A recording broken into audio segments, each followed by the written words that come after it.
Ruth 4:6. You were sold to the nations, not for your destruction, but because you moved the Most High to wrath. You are delivered unto the enemies. Right. So like, sold unto the nations, right? Delivered unto our enemies. That's what it means in Deuteronomy 28:68. That's what it means. Okay. I can eat for days. It says, not for your destruction, right? So he didn't hurt us. He didn't put us in this to utterly destroy us. He's doing it to chastise us. Someone get Hebrews about chastisements too. Come on, go ahead.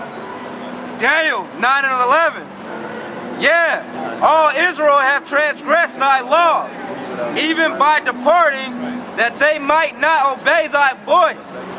Therefore the curse is poured upon us, and the oath is written in the law of Moses, the servant of the Most High, because we have sinned against him. Right, we sinned against the Most High, man. They said it from the law of Moses.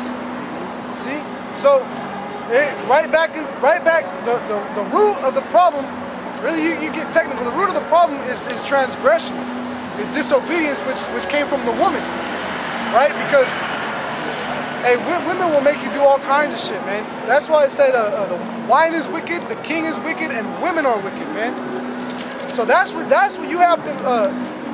And at the end of the day, that's not an excuse to be wicked because of wine, women, or the king.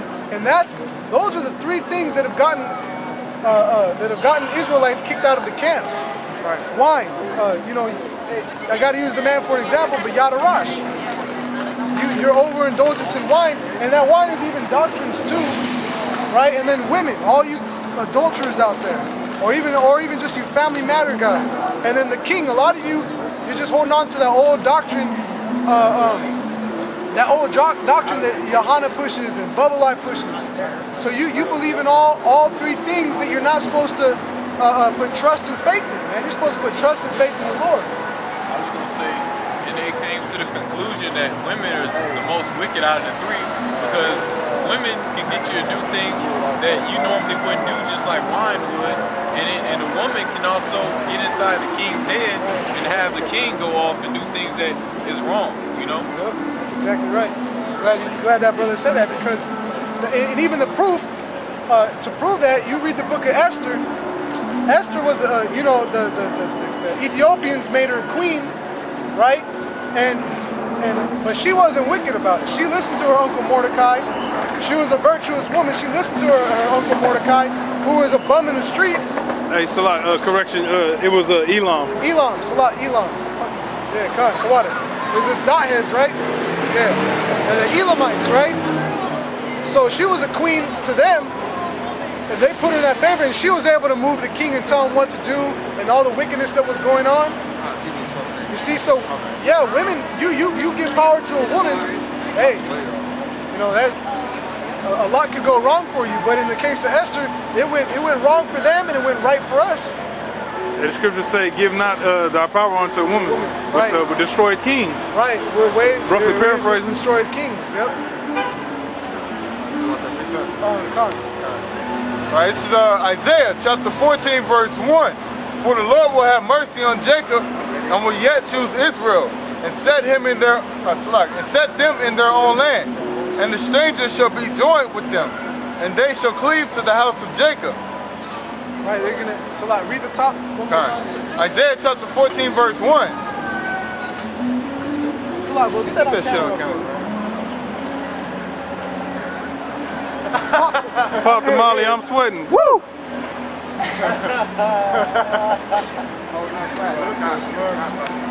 This is what you get, man. This is Babylon's greatest. Motherfuckers on mollies and shit, man. Babylon's finest right here.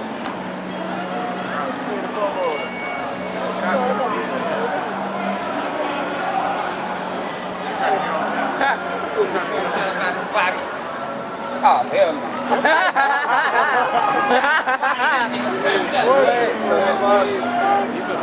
He's on the molly. Get all that shit. But look at the cop though. Look at that fat bitch. What is she gonna do when it's time to martial law? That fat bitch. What she's not about to stop nobody from doing nothing. Her fat ass ain't doing nothing. Look at that. That man's off something. Come on, bro. Get back to it. Fucking Esau. Hey, captivity, man. Babylon. Hey, the craziest shit be happening in Seattle, man. Yeah, bro, what the fuck, man? Hey, that's crazy, bro. No, bro, I ain't never seen it. So look. Alright, this is Isaiah chapter 14. Hey, come on, bro. Lock in, man. Lock in. Lock in, man. Lock in. Isaiah chapter 14 verse 1.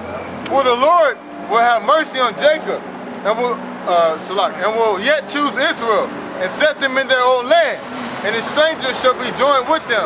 Right. So the Most High is going to choose Israel and set us in our own land. So if those Caucasians who have been there in the land of Israel for since 1924, 1948. the water, they've been there for what, 60, 70 some years, 70 plus years? Where are the rest of the tribes at? Why didn't they come in with you? Where's, and then, you know, just recently all these white people are trying to say that white people are the Israelites. Right. Where have you been, man? out of nowhere. And where's the breakdown on how you're the tribes? And then when they try to do it, the etymology just totally cuts you. The etymology, Christ, Yahweh Shai is a black man. How are all of you Caucasians? Which you already know in your own dictionary says you're cave dwellers. You gonna say something? No, I was gonna say, if them rats is supposed to be the real Jews, and all of a sudden you got other Caucasians claiming to be Israelites, them rats, if they were the real Jews, they would have told their brothers a long time ago that, hey, I'm the tribe of Judah, and you guys are the tribe of whatever respective tribe they claim to be from. That was weird. That bitch had the weirdest cleft nose. It was like a cleft nose.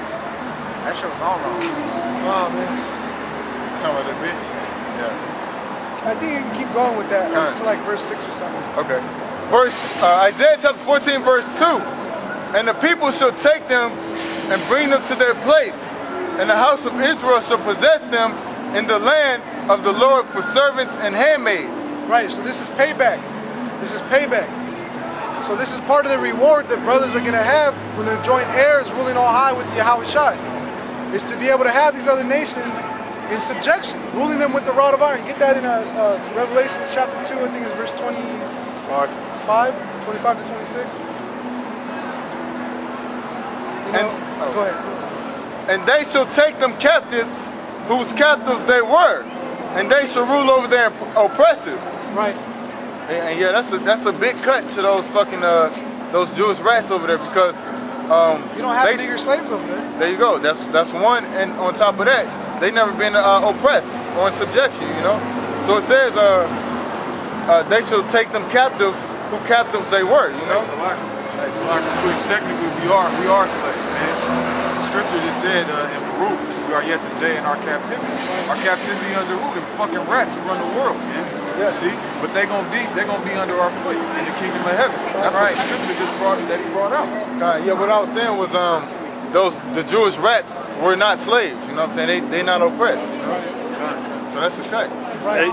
And they don't got us in slavery like how Esau had us in slavery over here in the 50s and shit. Right. They made that movie about the housemaids and shit.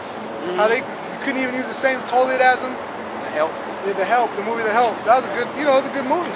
And I'll say it. And, I know, it was a good movie. And the only reason why they emancipated the slaves was because they was jealous of how much money they was making. Not because he had the best interests of the Israelites who was in slavery. Right. The Jewish rats owned the slave ships that brought Judah over here. And then they mocked it and called the ship's name as like Jesus Christ. You know? They always put their little spin on it.